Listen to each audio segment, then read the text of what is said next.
علامہ صاحب، یہ جو آیہ مبارکہ ہے جو آج ہمارا موضوع ہے، اس کی شان نزول اور اس کے اندر اللہ رب العزت نے جو خوشخبریاں دی ہیں اور جو اس کا نفس مضمون ہے، آپ کچھ ارشاد فرمائیں۔ بسم اللہ الرحمن الرحیم۔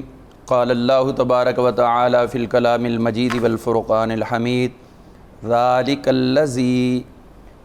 الذی یبشر اللہ عبادہ الذین آمنوا وعملوا الصالحات قل لا اسألکم علیہ اجرا الا المودۃ فی القربى ومن یقترف حسنۃ نزد لہ فیہا حسنا ان اللہ غفور شکور۔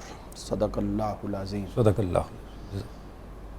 آج کا جو خوبصورت موضوع ہے، اس موضوع پر گفتگو کرنا یقیناً اپنے ایمان کا اظہار ہے، اور ایمان کا اظہار کرنا ہی اصل جو ہے وہ معیار حق ہے۔ سبحان اللہ۔ ایمان کو چھپا لینا یہ کمزور ترین درجہ ہوا کرتا ہے، اور کم از کم جو ہے اس کا اظہار کرنا اور پھر اس سے بڑھ کے اس کا پرچار کرنا یقیناً یہ ایمان کے اعلیٰ درجات کے اندر شامل ہے، بلکہ اس کے تقاضوں میں شامل ہے۔ تقاضوں میں شامل ہے۔ ٹھیک ہے۔ اللہ رب العزت نے اپنے پاک کلام کے اندر ارشاد فرمایا، یہ وہ ہے کہ جس کے ساتھ اللہ اپنے بندوں کو خوشخبری عطا کرتا ہے۔ پیچھے جو معاملات ذکر ہوئے ہیں ان کی طرف اشارہ کرتے ہوئے ارشاد فرمایا کہ یہ وہ چیز ہے جس کے لیے اللہ تعالیٰ اپنے بندوں کو خوشخبری عطا فرماتا ہے۔ کون سے بندے؟ جو ایمان بھی لائے اور عمل بھی اچھے کیے۔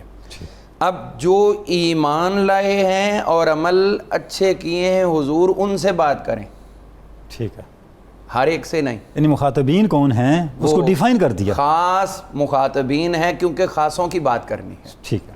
تو فرمایا قل لا اسألکم علیہ اجرا، اے محبوب کریم صلی اللہ تعالی علیہ وسلم آپ ارشاد فرما دیجئے کہ میں آپ سے اس پر یعنی تبلیغ پر، محنت پر کوئی اجر نہیں مانگتا، الا المودۃ فی القربى، مگر یہ کہ میرے قرابت داروں کے ساتھ محبت کرنا، اور جو شخص بھی نیکی کرے گا ہم اس کی نیکی میں اضافہ کرتے چلے جائیں گے، اور بے شک اللہ تعالیٰ بخشنے والا ہے اور شکر یا قدردانی کرنے والا ہے۔ سبحان اللہ۔ یہاں پر سب سے پہلے تو یہ سمجھنا چاہیے کہ اللہ رب العزت نے جو حضور صلی اللہ تعالی علیہ وآلہ وسلم کو یہ بات ارشاد فرمائی تو کس موقع پر ارشاد فرمائی؟ ٹھیک ہے۔ یہ سورہ مبارکہ شورہ یہ مکیہ ہے، لیکن بعض آیات اس کے اندر مدنیہ بھی موجود ہیں، اور یہ جو آیت ہے اس کا جب ہم تفاسیر کے اندر مطالعہ کرتے ہیں تو ہمیں یوں لگتا ہے کہ جیسے کچھ آیات ایسی ہیں وہ مکہ میں بھی نازل ہوئیں اور اس کے بعد دوسری مرتبہ مدینہ منورہ میں بھی نازل ہوئیں، یہ بھی انہی آیات کے اندر ہے۔ ٹھیک ہے۔ یہ پہلے مکہ میں بھی نازل ہوئی اور اس کے بعد مدینہ منورہ میں نازل ہوئی، یہی آیت؟ یہی آیت۔ اچھا، یعنی یہ آیت دو مرتبہ نازل دو ہوئی؟ مرتبہ نازل ہوئی۔ تو پہلی مرتبہ کا تو ابھی دیکھتے ہیں کہ حضرت سیدنا مولا علی المرتضیٰ شیر خدا تاجدار حلتہ اور سیدۃ النساء العالمین سیدہ فاطمہ الزہرا سلام اللہ تعالی علیہا کا عقد بھی نہیں ہوا، تو یقیناً اس وقت بھی اس سے مراد آپ کے وہی قرابت دار تھے جو آپ کے دائرہ ایمان میں آپ کی محبت میں شامل و داخل تھے۔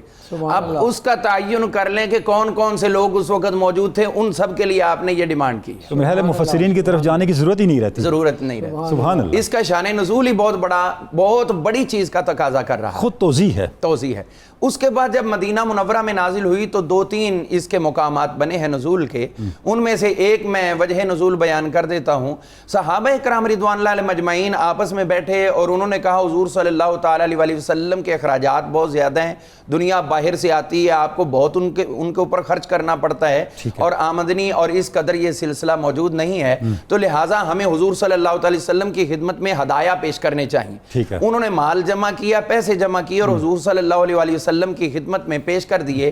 تو آقا کریم صلی اللہ تعالی علیہ وآلہ وسلم نے جب ان کی یہ خدمت دیکھی، ویسے تو خدمت کرو لیکن یہ بھی اصول ہے کہ نیکی کرو تو اپنی حاجت سمجھ کے کرو، دوسرے کی حاجت نہ سمجھو۔ سبحان اللہ۔ اگر کوئی غریب ہے اسے دے دے رہے ہیں سائنٹیفکلی تو یہ ہے کہ آپ اس کی حاجت پوری کر رہے ہو، حقیقت میں تو آپ اپنے نامہ اعمال کو بھرنے کی حاجت پوری کر رہے ہو. اللہ نے آپ کو یہ توفیق عطا کی، توفیق عطا کی، آپ اپنی نیکیاں بڑھانا چاہتے ہو.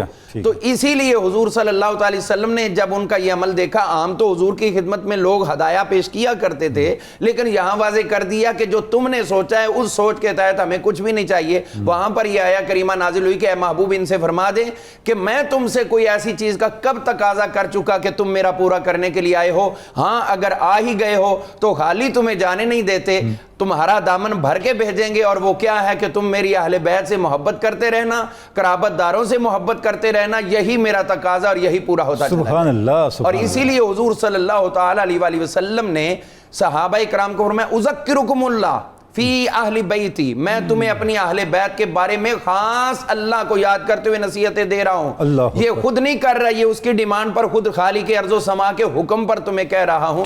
اور پھر اسی طرح حضور صلی اللہ تعالی علیہ وسلم، حضرت سیدنا عبداللہ بن عباس رضی اللہ تعالیٰ عنہما، آپ سے پوچھا گیا تھا اور امام شعبی نے اور کئی نے آپ کو باقاعدہ خط لکھا کہ ہمیں بہت سے لوگ یہ اس آیت کیا پوچھ رہے ہیں جو نو مسلم ہیں کہ اس آیت کا تقاضا کیا، یہ قرابت دار کون ہے؟ تو آپ نے لکھ کر بھیجا تھا کہ اس کے اصلی جو مخاطبین ہیں یا جو اصل اس کے حقدار ہیں وہ حضرت سیدنا مولا علی المرتضیٰ شیر خدا، حضرت سیدنا امام حسن اور سیدنا امام حسین اور حضرت فاطمہ الزہرا. یہ حضرت عبداللہ ابن عباس کی وضاحت ہے. جی اچھا، اب اس میں ایک لطف اٹھائیے اس بات کا.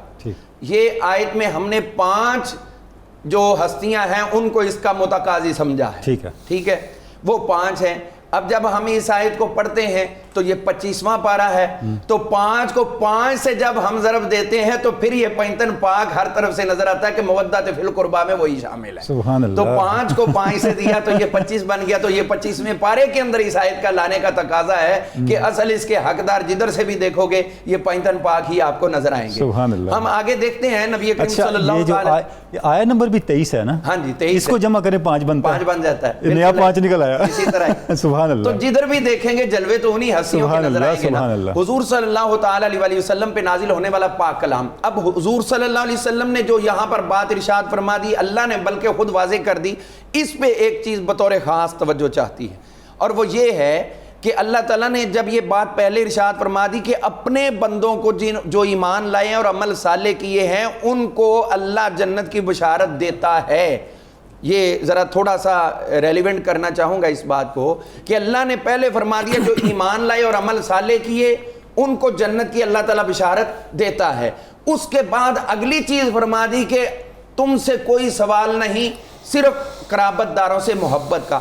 اب تیسری چیز یہاں پر یہ ارشاد فرما دی کہ وَمَن يَقْتَرِفْ حَسَنَةً نَزِدْ لَهُ فِيهَا حُسْنًا. اب جو نیکی کمائے گا اس کی نیکی کو ہم بڑھاتے چلے جائیں گے. اس کا مطلب ہے کہ ایمان بھی لا چکے تھے، عمل صالح کی صورت میں وہ نیکیاں بھی کما چکے تھے. اب یہ کون سی نیکی ہے جو ان نیکیوں کو بھی بڑھانے کا باعث بنے گی؟ وہ یہی نیکی ہے کہ قُلْ لَا أَسْأَلُكُمْ عَلَيْهِ أَجْرًا إِلَّا الْمَوَدَّةَ فِي الْقُرْبَىٰ. اہل بیت سے محبت کرتے چلے جاؤ، آپ کی پہلی نیکیوں کے اندر بھی اضافہ ہوتا ہے.